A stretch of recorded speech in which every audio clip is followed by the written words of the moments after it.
देखो fundamental chapter जो हम लोग को रिवीजन करना है, रिवीजन ऑफ फंडामेंटल, ये टॉपिक हम लोगों ने कल पढ़ लिया है ना। Fundamental of partnership.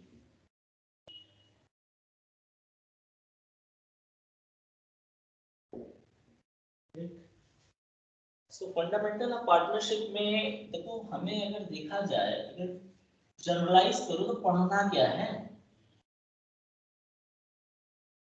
सबसे पहले तो हमें पढ़ना है profit and loss appropriation account. ठीक है, फिर एडजस्टमेंट इन क्लोज्ड अकाउंट। और एडजस्टमेंट से पहले ही हालांकि इसको तीसरी पे रख देते हैं, कैपिटल अकाउंट लिख देते हैं यहाँ, कैपिटल अकाउंट, और फिर एडजस्टमेंट इन क्लोज्ड अकाउंट। अगर समराइज करें पूरे फंडामेंटल ऑफ पार्टनरशिप को, सो आप देखोगे कि ये थ्री जो मेजर ग्रुपिंग हमने किया, इससे ज्यादा कुछ भी नहीं पढ़ना है ना। लेकिन है चैप्टर तो बहुत बड़ा है, और हम लोग बहुत कंफ्यूज रहते हैं कि क्या क्या करना है, कैसे करना है, इतना लेंदी है। तो कभी भी किसी चीज को एक बार पढ़ चुके हो आप, तो अब तुम्हारे अंदर थोड़ी सी समझ बढ़ी होगी। तो हम लोग करेंगे क्या, देखो पीएल अप्रोप्रिएशन में दो टॉपिक दिया होगा। एक तो PL appropriation itself, PL appropriation itself यानी खुद पीएल एप्रोप्रिएशन कैसे बनेगा, ये होगा। दूसरा गारंटी ऑफ मिनिमम प्रॉफिट। ठीक है, लेकिन दोनों ही टॉपिक को पीएल एप्रोप्रिएशन अकाउंट बनाकर ही सॉल्व किया जाता है। इसलिए देखा जाए तो केवल पीएल एप्रोप्रिएशन पढ़ना है, कॉन्सेप्ट लिटिल बिट जैसे कहेगा बस हम लोग करेंगे। फिर हमको कैपिटल अकाउंट पढ़ना है। कैपिटल अकाउंट में दो प्रकार के कैपिटल आपको पढ़ना है, एक है फिक्स्ड और एक है फ्लक्चुएटिंग। और चूंकि ये आप लोग काफी पढ़ चुके हो तो बहुत ज्यादा हमें बताने की जरूरत भी नहीं है। और एडजस्टमेंट इन क्लोज्ड अकाउंट अभी कल ही हमने फिनिश किया है, कल ही हम लोगों ने पढ़ा एडजस्टमेंट इन क्लोज्ड अकाउंट यानी पास्ट एडजस्टमेंट। ठीक है, सो पहले तो आप ध्यान में रखो कि ये इसका स्क्रीनशॉट ले सकते हो कि आपको पढ़ना क्या है, क्योंकि दिमाग में हमारे चलना चाहिए कि हमको कितने टॉपिक्स पढ़ना है और हमें उसी चीजों पे फोकस करना है। क्वेश्चन किससे बनते हैं बोर्ड एग्जाम में? एडजस्टमेंट से बनता है, और गारंटी से या एप्रोप्रिएशन से बनेगा, कोई एक से बनेगा। बहुत ज़्यादा तो आना नहीं है, आपका एक कॉमन सेंस भी है कि भाई इस चैप्टर से इतने मार्क्स का आएगा, तो मैक्सिमम 6 मार्क्स का कोई क्वेश्चन हो सकता है, या 4 मार्क्स का हो सकता है, या 3 मार्क्स का हो सकता है बड़े क्वेश्चन में। 8 मार्क्स का तो नहीं ही आता। आ सकता है, बोर्ड के ऊपर है, बट नहीं आता। एक साल आया हुआ है 8 मार्क्स का क्वेश्चन पीएल एप्रोप्रिएशन के साथ साथ कैपिटल यानी करेंट अकाउंट भी बनाने के लिए आया था, आई थिंक 2 years बिफोर। तो रेयरली ऐसा एक्सपेरिमेंट करता है सीबीएसई, फिर भी अगर आपको सारा चीज आ रहा है तो आपके लिए प्लस पॉइंट है कि आएगा तो कोई दिक्कत नहीं है। बट स्टूडेंट गेट कंफ्यूज कि अरे ये 8 नंबर में पूछ दिया कैसे होगा।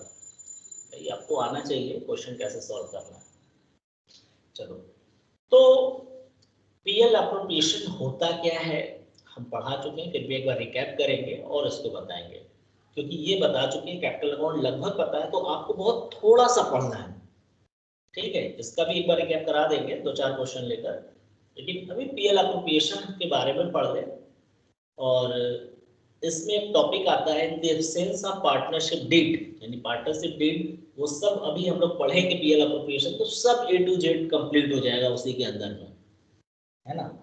तो अब मैं इसको स्टार्ट करने जा रहा हूँ, पीएल एप्रोप्रिएशन अकाउंट। पहले क्या होता है, कब बनाते हैं, कैसे बनाते हैं, आपके दिमाग में एकदम क्लियर होना चाहिए कॉन्सेप्ट। अच्छे से आप लोग दिमाग में बैठाकर सुनोगे। I'm recording it, so I'll forward the video also.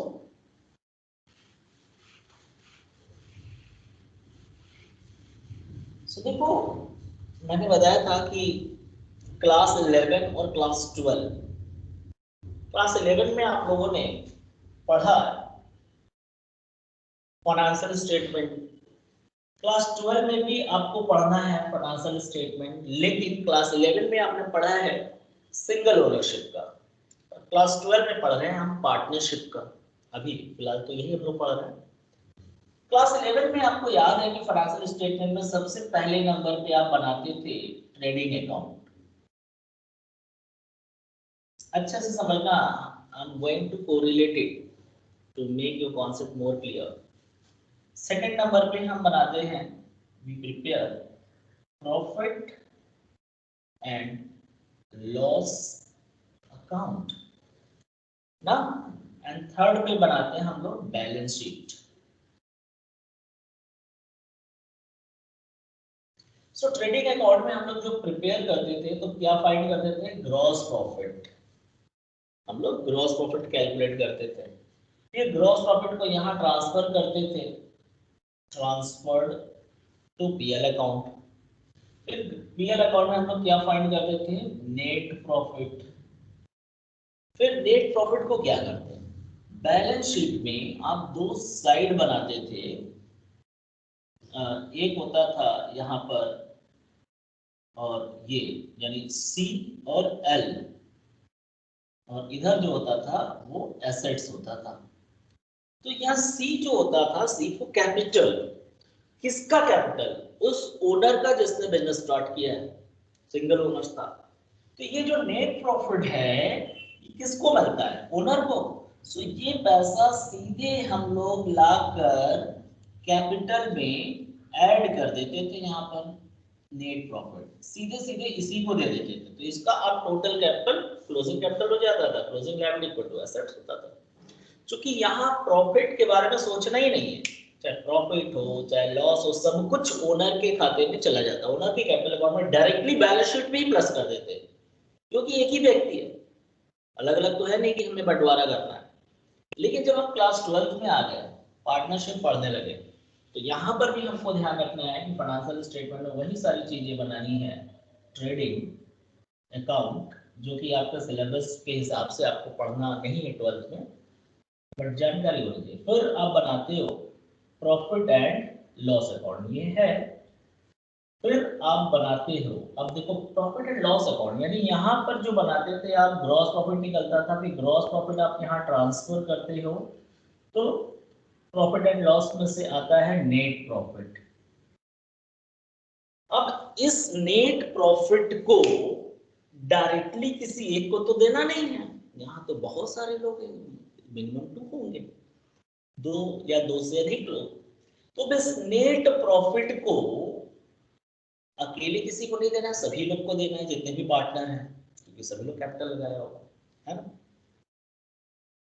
तो कैसे बांटा जाए, सो पार्टनरशिप बिजनेस में आपको पता होगा, डेफिनेशन में कहा गया है Indian partnership act 1932, partnership is an association between association of persons who have agreed to share the profit of a business, यानी आपस में एग्रीमेंट करते हैं, ठीक है, किस चीज के लिए, प्रॉफिट जो आया नेट, इसको शेयर करने के लिए, ठीक है। वो have agreed to share the profit of a business which is carried on by all or any of them acting for all। तो it doesn't matter, वो लास्ट वाली बात हम हटा देते हैं, सिर्फ प्रॉफिट की बात करते हैं, शेयर की। तो एग्रीमेंट में साफ साफ लिखा है कि ये लोग शेयर करने के लिए समझौता करते हैं। तो प्रॉफिट को बांटने के लिए जो एग्रीमेंट बनता है वो कहाँ लिखा होता है, एक डॉक्यूमेंट पे लिखा होता है, जिसको हम कहते हैं पार्टनरशिप डीड। क्या कहते हैं, पार्टनरशिप डीड कहते हैं। तो पार्टनरशिप डीड में सब कुछ लिखा होता है, आपको पता है, नेम फॉर्म का, एड्रेस वगैरह सब कुछ, कितना कैपिटल, ये सब। तो हम बात करते हैं सिर्फ प्रॉफिट पोर्शन की। कि प्रॉफिट को कैसे सभी पार्टनर के बीच में डिस्ट्रीब्यूट किया जाएगा, यानी एप्रोप्रिएट किया जाएगा।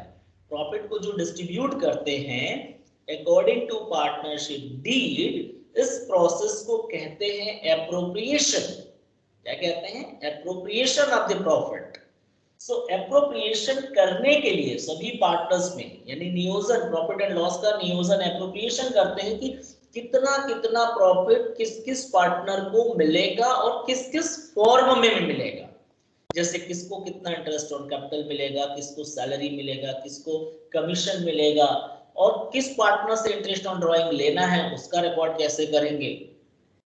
और फिर अगर प्रॉफिट बच गया लास्ट में, जैसे डिविजिबल प्रॉफिट कहेंगे, तो उसको किस प्रोपोर्शन में सबके बीच में बांटना है, ये सारा लेखा जोखा कहाँ होता है? पार्टनरशिप डीड में मेंशन किया होता है। तो इस नेट प्रॉफिट को उसी एग्रीमेंट के आधार पर हम सभी के बीच में डिस्ट्रीब्यूट करते हैं।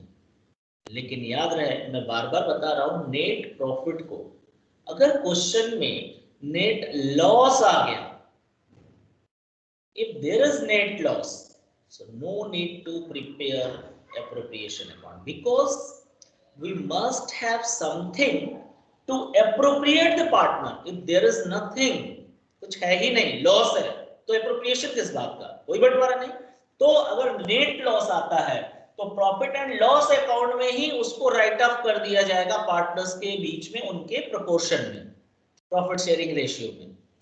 ठीक है, अगर प्रॉफिट हुआ है तब हम लोग एप्रोप्रिएट करेंगे, और एप्रोप्रिएट करने के लिए हम एक नया अकाउंट बनाते हैं, profit and loss appropriation account. इस नेट प्रॉफिट को यहां पर ट्रांसफर करते हैं, और फिर इस एप्रोप्रिएशन अकाउंट में हम लोग एप्रोप्रिएट करते हैं। तो एप्रोप्रिएशन में दो चीजें होती हैं, एक होता है कि कितना पोर्शन हमको as the interest on capital, salary, commission, interest on drawing के रूप में हमें पार्टनर्स के बीच में एप्रोप्रिएट करना है, और दूसरा पार्ट होता है कि जो डिविजिबल प्रॉफिट होता है, डिविजिबल प्रॉफिट यानी एप्रोप्रिएशन करने के बाद जो बच गया, ठीक है, एज पर द एग्रीमेंट जो हमें देना था उनको interest on capital, salary, commission यानी रेम्युनरेशन देने के बाद जो बच गया उसे डिस्ट्रीब्यूटेबल प्रॉफिट या डिविजिबल प्रॉफिट कहते हैं। उसको किस प्रोपोर्शन में बांटा जाए, ये दो चीजें होती हैं। ठीक है, अगर क्वेश्चन में एप्रोप्रिएशन के बारे में कुछ नहीं दिया है कि interest on capital, salary, commission, interest on drawing, कुछ भी इंफॉर्मेशन नहीं दिया है, तो सीधे सीधे जो नेट प्रॉफिट होगा उसको ट्रांसफर करके उसी को डिस्ट्रीब्यूट कर देंगे, क्योंकि नेट प्रॉफिट ही तब डिविजिबल प्रॉफिट हो जाएगा। डिविजिबल प्रॉफिट वो होता है जो पीएल एप्रोप्रिएशन में total of credit minus total of debit करने के बाद आता है ना। तो अगर टोटल ऑफ क्रेडिट है नेट प्रॉफिट और डेबिट में जीरो है तो नेट प्रॉफिट ही डिविजिबल होगा। अदरवाइज अगर हमने कुछ दिया है डेबिट साइड में तब हमारा जो बचेगा वो डिविजिबल होगा। सो आप देखो कि नेट प्रॉफिट को हम पहले ट्रांसफर करते हैं एप्रोप्रिएशन में, और एप्रोप्रिएशन में हम सभी पार्टनर्स को बांटते हैं, और उसके बाद जब हमने प्रॉफिट किस किस पार्टनर को दे दिया तो हमने यहाँ क्या किया था, नेट प्रॉफिट को कैपिटल में प्लस किया था। ठीक इसी तरह इन सभी प्रॉफिट को पार्टनर्स के कैपिटल में प्लस करना होगा। अगर कोई एक्सपेंसेस है उसे लेना है तो वो माइनस करेंगे, तो उसके लिए भी एक अकाउंट बनाया जाता है जिसका नाम है पार्टनर्स कैपिटल अकाउंट। ठीक है, तो कैपिटल अकाउंट में अब जो प्रॉफिट होगा, जैसे interest on capital, salary, commission, ये पार्टनर्स के लिए प्रॉफिट है तो उनके कैपिटल में क्रेडिट कर देंगे, प्लस हो जाएगा। इंटरेस्ट ऑन ड्राइंग अगर उन्होंने ड्राइंग किया था तो उस पर इंटरेस्ट चार्ज करेंगे तो वो कैपिटल में डेबिट हो जाएगा, और ड्राइंग किया है तो उसको भी डेबिट कर देंगे। ठीक है, तो ये सब करने के बाद अब बैलेंस निकालते हैं। सो बैलेंस जब आ जाएगा, क्योंकि सिंगल में क्या था, डायरेक्टली जोड़ दो तो वही टोटल बैलेंस दिखा देते थे, क्योंकि एक ही पर्सन होता था इसलिए हमें अलग अलग करके दिखाना नहीं था। बट यहाँ सभी पार्टनर्स के कैपिटल का प्रॉफिट कैलकुलेट या ऐड करने के बाद अब फाइनल यानी क्लोजिंग कैपिटल क्या है, बैलेंस कितना बचा, उस बैलेंस को हम लोग बैलेंस शीट में दिखाते थे। पार्टनर्स कैपिटल, अब यहाँ पर कैपिटल जो होता है जैसे ए और बी है, तो ए का बी का दिखाएंगे, और इधर तो तुम्हारा एसेट्स ही होता है, आपको पता है। तो अगर मान लेते दो पार्टनर हैं तो कैपिटल अकाउंट में ए का टोटल ऐड करने के बाद कितना आया, बी का कितना आया, ऐसे दिखाएंगे। क्योंकि अकेले था तो ये सो अब आपको समझ में आया कि हम पीएल एप्रोप्रिएशन क्यों बनाते हैं। तो अब आपसे कोई पूछेगा what do mean by profit and loss appropriation account, तो आप कहोगे profit and loss appropriation account is an account which is to be prepared to appropriate the net profit between the partners according to partnership deed, ठीक है, and it is to be prepared only and only on having the net profit. If there is net loss, so we do not prepare the PL appropriation account. We write off or distribute the net loss among the partners or between the partners in the profit and loss account itself. We don't require to prepare the appropriation account in case of net loss, ठीक है। सो यहां तक तो ये समझ में आ गया। अब आप लोग कंफ्यूज कहां होते हो, यहां तक समझ में आ गया इस चीजों को, आप स्क्रीनशॉट ले सकते हो, फिर मैं आगे बढ़ रहा हूं। Yes, done.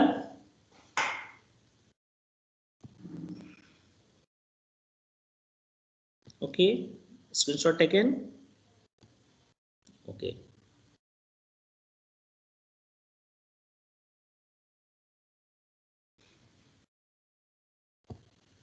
तो अब हम लोग थोड़ा सा और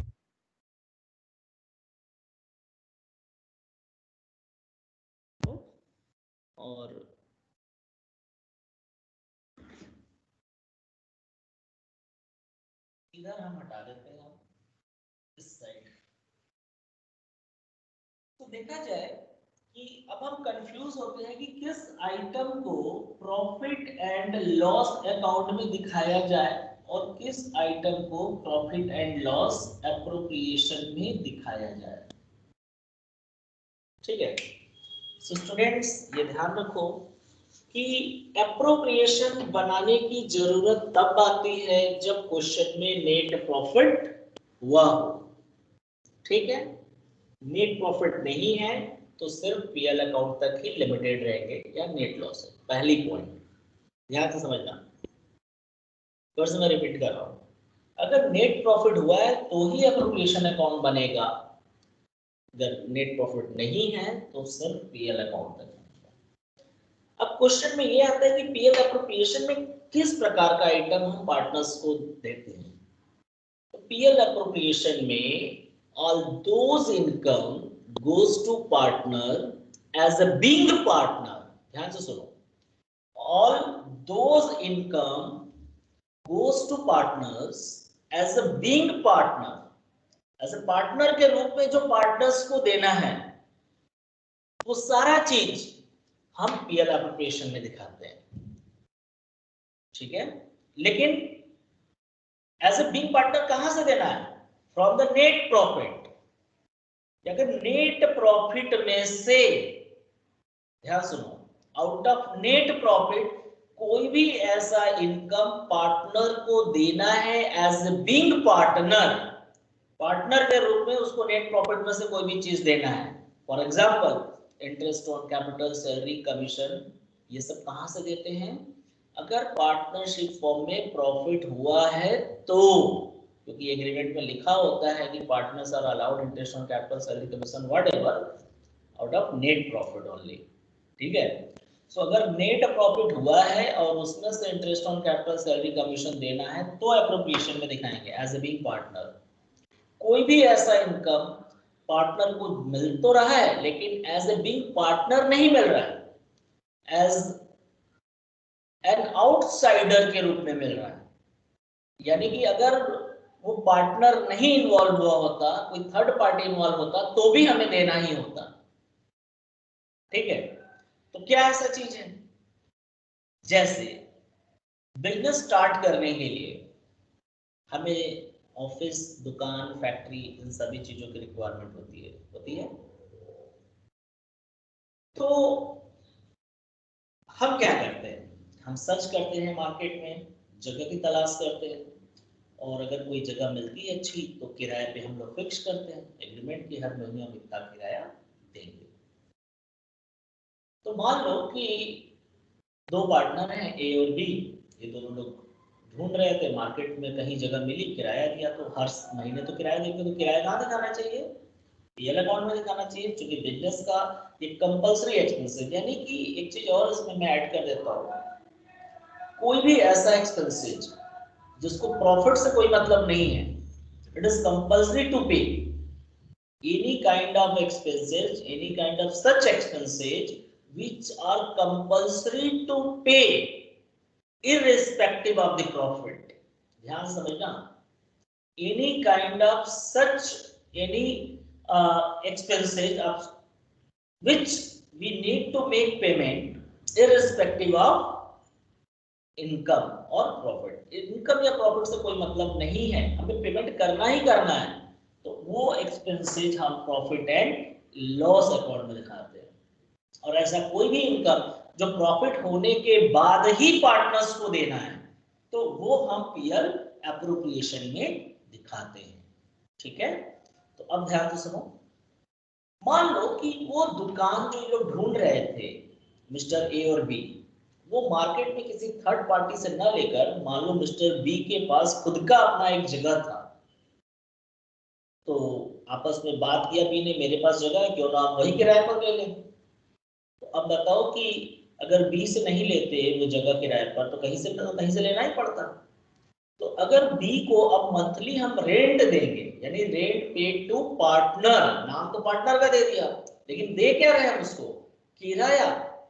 तो रेंट देने का मतलब ये हुआ कि चाहे प्रॉफिट हो या ना हो, हमें उसे देना ही देना है, क्योंकि एज ए बिग पार्टनर नहीं मिल रहा है उसको, एज ए बिग पार्टनर नहीं मिल रहा है, एज एन आउटसाइडर मिल रहा है, एज ए लैंडलॉर्ड मिल रहा है उसको, है ना। तो जब एज ए लैंडलॉर्ड उसको रेंट मिल रहा है, तो वो रेंट हमें देना जरूरी है, चाहे प्रॉफिट हो या ना हो, एग्रीमेंट में लिखा हो चाहे ना लिखा हो, उससे क्या मतलब हो, तो हम एग्रीमेंट रेंट का अलग होता है। तो रेंट पेड टू पार्टनर कहाँ दिखाएंगे, पीएल अकाउंट में दिखाएंगे। रेंट, लोग कंफ्यूज होते हैं कि अरे रेंट दिया है तो कहाँ दिखाएंगे, रेंट टू पार्टनर। ठीक है, तो पहले पार्टनर्स को अगर कोई रेंट देना है, क्योंकि वो ऐसे लैंडलॉर्ड उसको मिल रहा है, ठीक है, तो वो पीएल अकाउंट में जाएगा। अब मान लो बिजनेस चलाने के लिए पैसे की जरूरत पड़ी बीच में, कैपिटल के अलावा, तो हम क्या करते हैं, लोन के लिए अप्रोच करते हैं। लोन के लिए अप्रोच हम कहाँ करेंगे, या तो बैंक जाएंगे, या कोई फाइनेंशियल इंस्टीट्यूशन, या कोई हमारा फ्रेंड, या कोई ऐसा पर्सन जो लोन देता हो ब्याज पे। तो कभी कभी कोई पार्टनर अपने घर पे भी रखा होता है पैसा, वही फर्म को एडवांस दे देता है, बोलता है कि बाहर से क्या जाए, चलो हम ही एडवांस दे दें। एडवांस का मतलब क्या हुआ, लोन। तो अगर किसी पार्टनर ने एडवांस दिया है फर्म को लोन के रूप में, तो फर्म की जिम्मेदारी क्या पड़ती है कि उसको ब्याज दिया जाए, जितने एग्रीमेंट में जो तय हुआ है कितना परसेंट इंटरेस्ट देना है। अगर नहीं एग्रीमेंट में तय हुआ है कि कितना परसेंट इंटरेस्ट दिया जाएगा, तो in the absence of partnership deed regarding interest on partners loan, ठीक है, अगर इंटरेस्ट कितना दिया जाएगा पार्टनर्स के लोन पे ऐसा कोई एग्रीमेंट नहीं हुआ है, तो इस केस पे पार्टनरशिप एक्ट 1932 कहता है कि partners are entitled to get interest on their loan at the rate of 6% per annum. ठीक है, तो अगर कोई एग्रीमेंट नहीं है तो 6% per annum interest on loan दिया जाएगा, और एग्रीमेंट है तो जितना है उतना दिया जाएगा। लेकिन किसी भी हालत में इंटरेस्ट ऑन पार्टनर्स लोन हमें देना ही होता है, चाहे प्रॉफिट हो या नहीं हो। तो कहाँ दिखाएंगे हम, जो कंपलसरी है देना, इंटरेस्ट ऑन पार्टनर्स लोन, कौन से अकाउंट में दिखाएंगे, पीएल अकाउंट में दिखाएंगे, है ना। सो अब आप लोग को समझ में आ गया होगा कि कोई भी ऐसा इनकम जो कंपलसरी है पे करना, irrespective of profit, we must show in the PL account. But कोई भी ऐसा इनकम जो पार्टनर्स को देना है out of profit only, will go to the PL appropriation account. अब एक थोड़ा सा ट्विस्टेड है, अक्सर मिलेगा भी इंटरेस्ट ऑन कैपिटल में, ये भी समझ लो।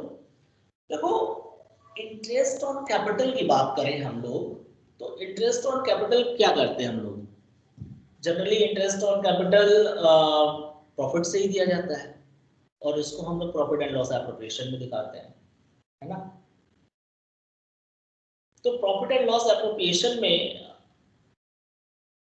इंटरेस्ट ऑन कैपिटल दिखाया जाता है क्योंकि आउट ऑफ प्रॉफिट पे करना पड़ता है। बट कभी कभी sometimes you find an agreement कि partners are allowed to receive interest on their capital even if that firm involves in loss। इसका मतलब कि यहाँ कंपल्सन आ रहा है।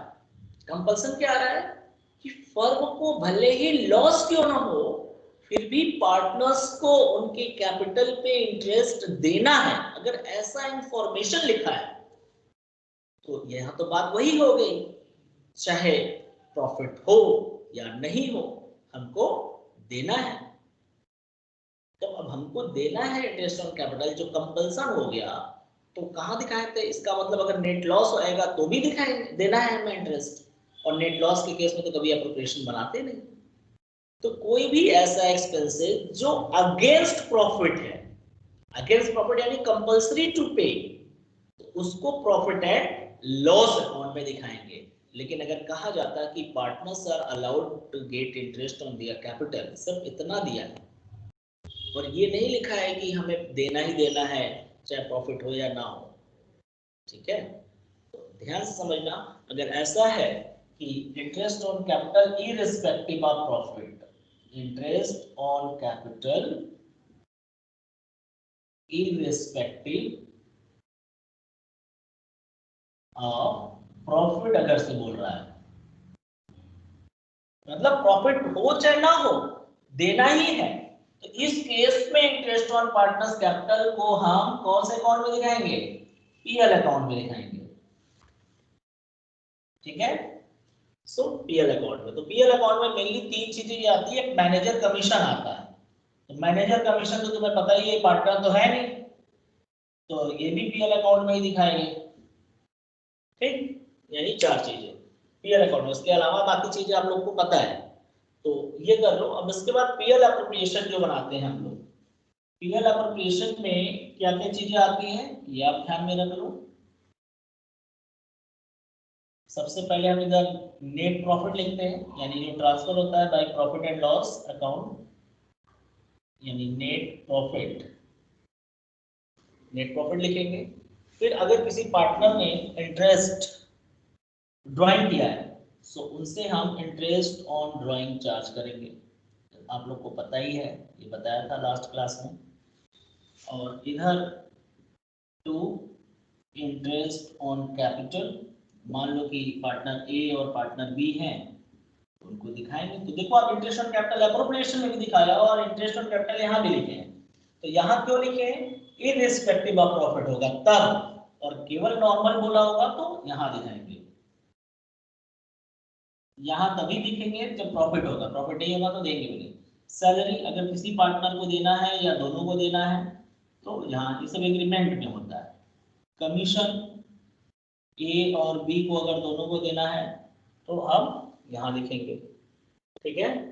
फिर उसके बाद अगर से रिजर्व में कुछ पैसा ट्रांसफर करना है, रिजर्व में अगर ट्रांसफर करना है तो यहाँ लिखेंगे। तो रिजर्व में ट्रांसफर करने के लिए क्या बोलता है? या तो नेट प्रॉफिट का कुछ पोर्शन रिजर्व में ट्रांसफर करना है या डिविजिबल प्रॉफिट का, जिसका बोलेगा। अब उसके बाद हम टोटल करेंगे, तो टोटल याद रखो कि हमेशा क्रेडिट ही ज्यादा आएगा, क्योंकि एप्रोप्रिएशन में कभी भी डेबिट ज्यादा नहीं हो सकता, because we are not allowed to pay out of capital, whatever we pay to the partners only and only out of profit. So हमेशा प्रॉफिट ही ज्यादा होगा। तो बच गया जो divisible profit, profit transferred to A और बी, जो भी प्रोपोर्शन दिया होगा उसमें हम बांट देंगे, ये होता है बैलेंसिंग फिगर, ये आप लोगों को पता है। तो ये रही बात पीएल एप्रोप्रिएशन की, ठीक है? तो पीएल एप्रोप्रिएशन में जो इंपॉर्टेंट पॉइंट जो पढ़ना है, एक है इंटरेस्ट ऑन ड्राइंग, एक है इंटरेस्ट ऑन कैपिटल और एक है कमीशन, यानी कि 1, 2 और 3। ये 3 पॉइंट अगर हम अच्छे से पढ़ ले रहे हैं तो लगभग हमारा पीएल एप्रोप्रिएशन सॉल्व हो जा रहा है, क्योंकि बाकी सब पुटअप करना है, ठीक है? और in the absence of partnership deed क्या क्या चीजें होती हैं क्या नहीं होती, मैं 2 लाइन में बताऊंगा, उसको आप एक्सप्लोर कर लोगे। इस बार अपने बोर्ड में 4 मार्क्स का क्वेश्चन आया था, इवन सैंपल पेपर में भी बोर्ड के आया हुआ है, ठीक है? तो देखो कैसे होगा, You take the screenshot of it so that I can continue.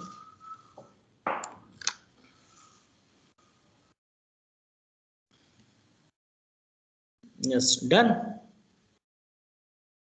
Screenshot taken. Okay.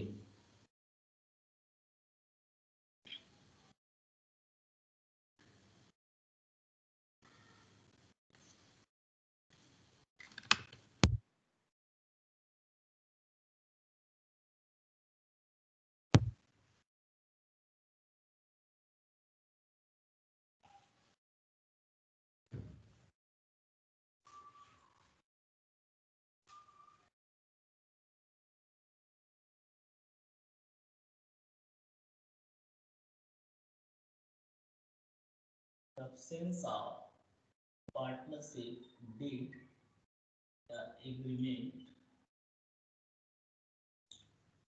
Partnership agreement की एब्सेंस में, एब्सेंस का मतलब देखो या तो टोटली एब्सेंस है या कभी कभी किसी पर्टिकुलर आइटम के लिए एब्सेंट है, मतलब साइलेंट है। जैसे पार्टनर्स अगर कुछ नहीं दिया है तो याद रखो कि पहला interest on partners loan be given at the rate 6% per annum and दूसरा profit and loss be shared equally। ठीक है, that's it। इसके अलावा कुछ भी नहीं होता है। तो अगर से क्वेश्चन में एग्रीमेंट, जैसे इस बार 4 मार्क्स का क्वेश्चन आया था कि कुछ पार्टनर रेम्यूनरेशन मांग रहे हैं इतना, कुछ इंटरेस्ट ऑन कैपिटल इतना मांग रहे हैं, कुछ सैलरी मांग रहे हैं, मतलब अलग अलग तरीके से दिया हुआ था। तो आपको तो पता है कि 2 ही चीजें, तो आप पूरा लिखोगे, स्टेटमेंट वाइज एक्सप्लेन करोगे why they are not entitled. तो बताओगे in the absence according to Indian partnership act 1932 if there is no agreement between the partners so they are not allowed to get interest on their capital, salary, ठीक है, commission, ठीक है।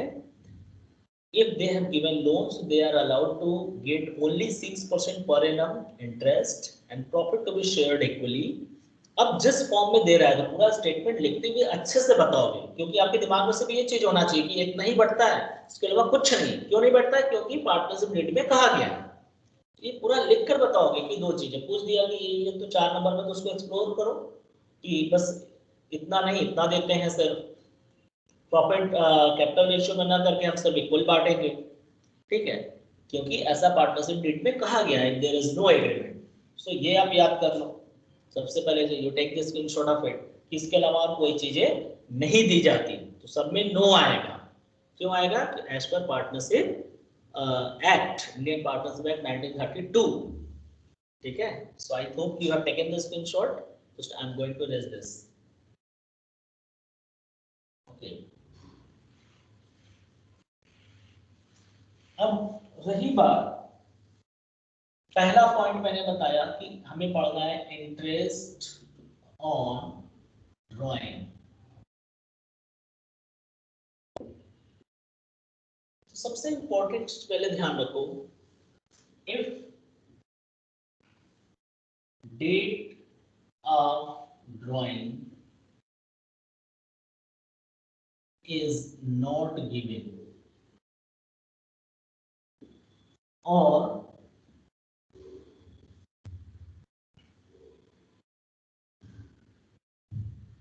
monthly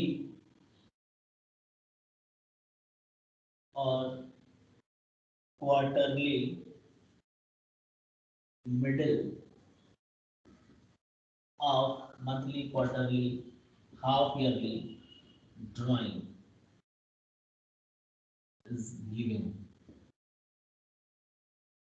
या तो date of drawing नहीं दिया, या तो मिडिल दिया है, मंथली या क्वार्टरली या हाफ ईयरली, वो ड्रॉ कर रहा है। तो इस सभी केसेस में, इन सभी केसेस, दोनों केस में क्या करेंगे हम? एन बाई 2/12 यानी कि 6/12 यानी हाफ मंथ। एन का मतलब नंबर ऑफ मंथ, तो नंबर ऑफ मंथ जनरली कितना होता है कि काउंटिंग पीरियड में 12, 12 को 2 से डिवाइड करोगे सो कितना आ जाएगा 6 और उसके अपान 12, तो इसको अगर सॉल्व करोगे तो 12/2 इक्वल टू 6 आ गया और अपान 12। तो कभी कभी 9 मंथ भी होता है, इसलिए मैंने n/2 फॉर्मूला बताया।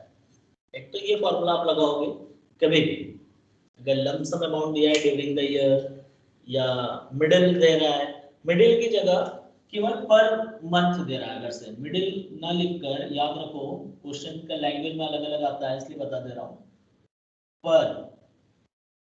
पर मंथ, पर क्वार्टर, पर हाफ ईयरली दे रहा है, ये नहीं बता रहा है बिगनिंग एंड मिडिल, सिर्फ पर बता रहा है, तो उसका मतलब मिडिल मानकर चलेंगे। ठीक है, पर मंथली यानी मिडिल ऑफ मंथली, पर क्वार्टरली यानी मिडिल ऑफ क्वार्टरली, तो सब में वही n/2 का फार्मूला लगेगा। सबसे पहली चीज है कि पहले टोटल ड्राइंग पता करेंगे कितना है। अगर during the year lump sum amount दिया है तो उसमें टोटल करने की जरूरत नहीं है, ऑलरेडी टोटल होता है। अगर मंथली क्वार्टरली हाफ ईयरली दे रहा है तो आप मल्टीप्लाई करोगे, मंथली में जनरली n12 होता है, क्वार्टरली में n4 हो जाए, मतलब 4 टाइम्स मल्टीप्लाई करेंगे और हाफ ईयरली में 2 टाइम्स। मतलब कि अगर मंथली निकाल रहे तो एक साल में कितनी बार पैसा निकाला, मल्टीप्लाई कर दो उतने टाइम्स से। क्वार्टरली 4 टाइम्स निकालेगा, क्वार्टरली का मतलब समझते ही हो, ये किसी चीज को 4 पार्ट्स में डिवाइड कर दो तो Q1 Q2 Q3 Q4 हमेशा। तो एक साल 12 महीने का होता है, तो 12 को 4 से डिवाइड कर दो तो एक क्वार्टर 3 महीने का आएगा, 3 चौक 12 यानी 4 बार पैसा निकाला होगा। ठीक है, और हाफ ईयरली 2 टाइम्स में होता है। तो चलो यहां तक हो गया। अब देखो शॉर्टकट तरीका तुम्हारे बुक में भी दिया होगा इंटरेस्ट ऑन ड्राइंग निकालने का, जो मेथड है पहले तुम्हारे बुक वाला बता देते हैं कि एवरेज पीरियड हमें निकालना होता है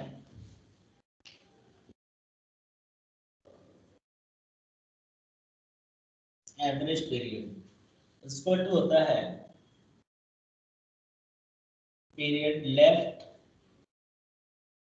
after first drawing plus period left after last drawing. ठीक है, period left after first drawing and left after last drawing, इसको 2 से डिवाइड कर दो, एवरेज पीरियड आ जाएगा, मतलब कितने मंथ का हम लोग कैलकुलेट करेंगे। ठीक है, कितने मंथ का हम लोग कैलकुलेट, आपको दिखाता हूं।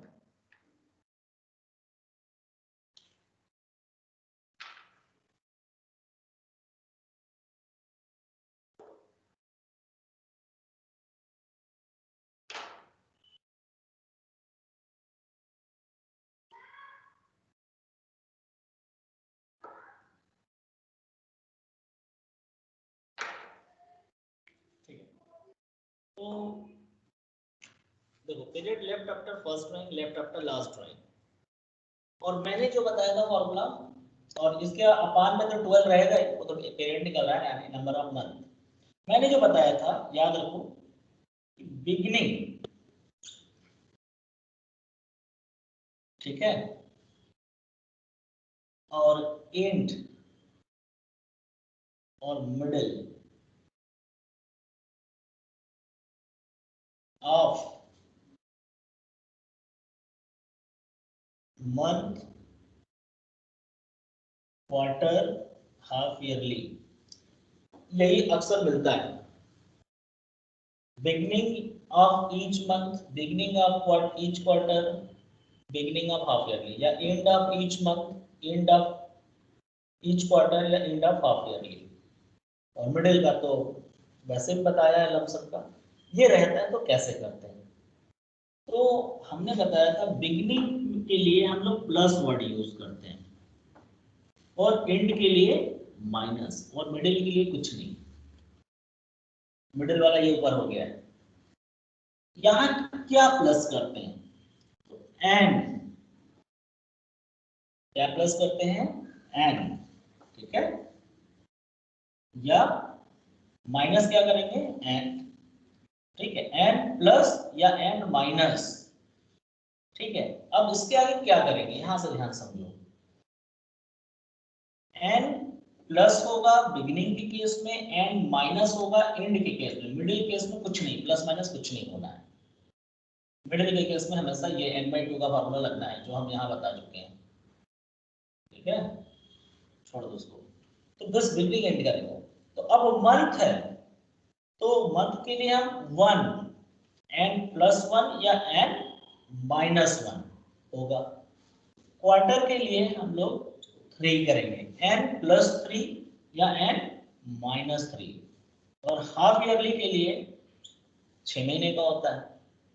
तो n प्लस बिगिनिंग है तो 6, एंड है तो -6। इन सबको करने के बाद देखो ये शॉर्टकट मतलब थोड़ा जल्दी कैलकुलेट होता है, इसमें तुम्हें काउंट करना पड़ता है, लेकिन ये आपका ये भी सही है अगर सही से काउंटिंग किया तो डिवाइड कर दिया तो एवरेज पीरियड आ गया, ठीक है। अब इस वाले मेथड में कभी कभी आपको दिक्कत होती है कि थोड़ा सा एक्स्ट्रा दिमाग लगाना पड़ता है अपना, जब क्वेश्चन थोड़ा सा ट्विस्ट कर दिया जाता है, लेकिन इस वाले में आपको कोई दिक्कत नहीं आएगी क्योंकि ये कॉमन फॉर्मूला हो गया है, इसको रेक्टिफाई करके बनाया गया है। जैसे इस बार प्री बोर्ड में क्वेश्चन आया था कि एक पर्सन मान लो 2000 रुपया हर महीने की पहली तारीख को विड्रॉ कर रहा है फर्स्ट 6 मंथ तक, उसके बाद ड्राइंग करना बंद कर दिया, तो एवरेज पीरियड कितना होगा? कितने लोगों ने 3.5 निकाला, कितने ने 7.5, कितने ने 2.5 निकाला?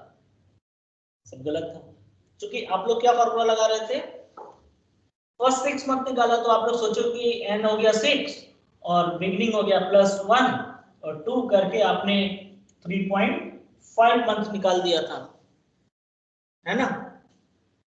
लेकिन ये आप सिर्फ फर्स्ट 6 तक का ही कैलकुलेट किए। आप ये बताओ, ऐसा क्वेश्चन मैंने पढ़ाया हुआ है और मैं बता रहा हूं यहाँ पे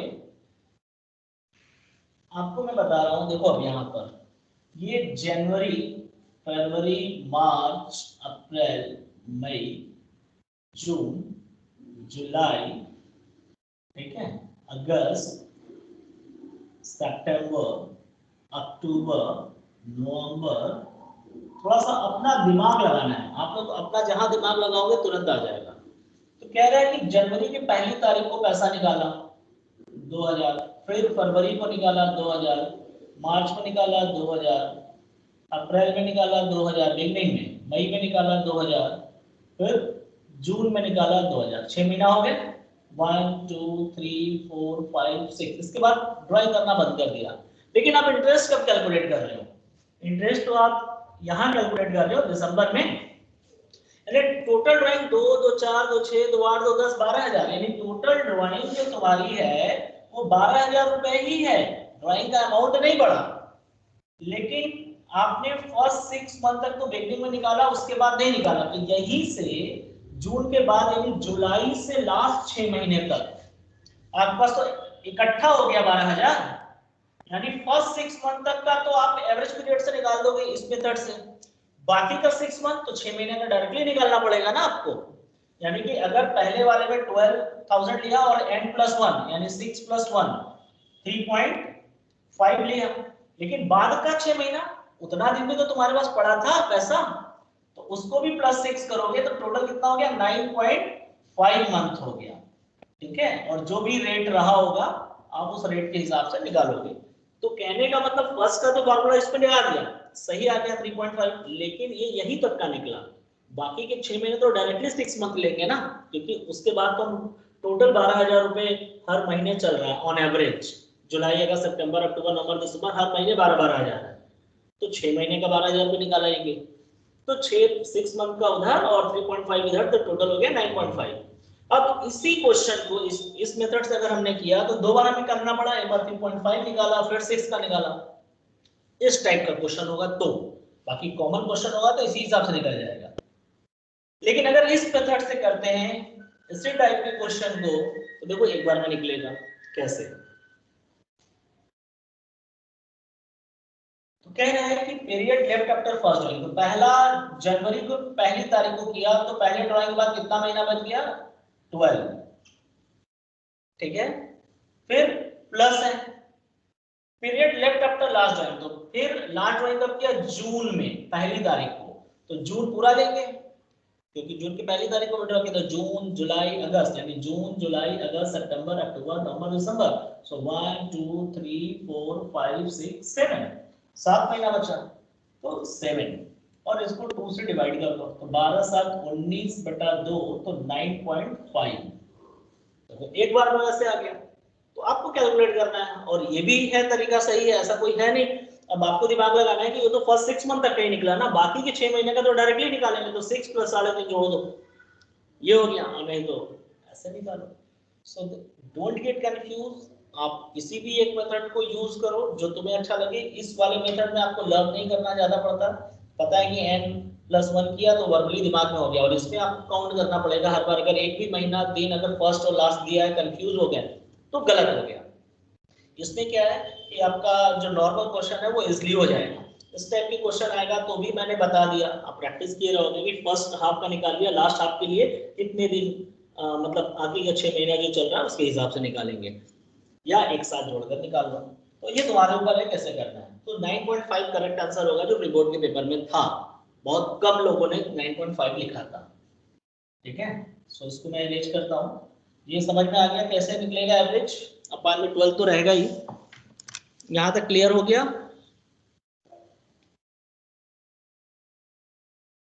यस बताइए Anjali, is it clear? Yes yes sir. तो ये वाला भी फार्मूला तुमको समझ में आ गया। n इक्वल टू जनरली 12 होता है, प्लस कब लिखते हैं बिगनिंग के लिए, एंड कब लिखेंगे माइनस के लिए, मिडिल से कोई मतलब नहीं, मिडिल का ऑलरेडी बता चुके हैं।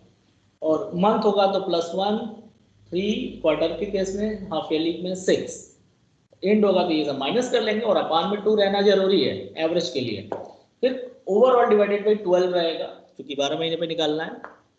और ये भी फार्मूला आप कर सकते हो, फिर left after first drawing left after last drawing divided by 2, तो आएगा उतना ही जो इसमें आएगा वही इसमें भी आएगा, ठीक है। बट इस टाइप का क्वेश्चन अगर होगा कि फर्स्ट 6 मंथ तक किया बाकी 6 मंथ छोड़ दिया, या कभी कभी ऐसा आता है फर्स्ट 6 मंथ तक बिगनिंग में किया और लास्ट 6 मंथ एंड के हिसाब से किया, ठीक है। तो उसमें भी यही चीज करोगे, फर्स्ट 6 मंथ तक का जो 2-2 हजार रुपया है वो 9.5 मंथ का निकलेगा, ठीक है, क्योंकि 6 मंथ का निकाल लिया और प्लस उतना पैसा ऑलरेडी 6 महीने तक जाएगा, ठीक। और प्लस जो यहां से एंड वाला स्टार्ट करेंगे उसका फिर वही n-1 करके 2 कर लेंगे हम, उसका निकाले फिर उसको ऐड कर लेंगे तो आ जाएगा हमारा इकट्ठा, ठीक है। तो कभी ऐसे भी आ सकता है कि फर्स्ट हाफ तक बिगनिंग और लास्ट हाफ तक एंड का किया, तो उसको भी आप कर सकते हो, नहीं मैं क्वेश्चन करा दूंगा। तो यहाँ तक देखो आपका इंटरेस्ट ऑन ड्राइंग का सारा कॉन्सेप्ट है, इससे ज्यादा इंटरेस्ट ऑन ड्राइंग का और कोई कॉन्सेप्ट नहीं है, just you need to practice more and more question from your textbook. अब रही बात इंटरेस्ट ऑन कैपिटल, तो उसमें भी बहुत कुछ नहीं है, मैंने आज पीएल अकाउंट और पीएल एप्रोप्रिएशन के थ्रू एक गाइडलाइन दे ही दिया कि जब इररिस्पेक्टिव ऑफ प्रॉफिट बोला हो तो ही हम पीएल में दिखाएंगे, अदरवाइज हमेशा पीएल एप्रोप्रिएशन में दिखाएंगे, ठीक है। रही बात कमीशन की, वो एक बिफोर चार्जिंग कमीशन होता है, एक आफ्टर, वो मैं बता दूंगा नेक्स्ट क्लास में। हमारे ख्याल से इसमें टाइम लगभग ओवर हो गया है, और हाँ यही बचा, नेक्स्ट क्लास में हम लोग इसी को कंटिन्यू करेंगे। और जो भी एप्रोप्रिएशन ऑफ प्रॉफिट और नेट प्रॉफिट, इन दोनों में भी थोड़ा सा क्वेश्चन आता है अक्सर कि प्रॉफिट अगर कम है एप्रोप्रिएशन से तो कैसे बांटेंगे, तो ये वाला केस हम लोग कल स्टार्ट करेंगे। आप लोग जितना आज पढ़ाएं at least you should do practice at home.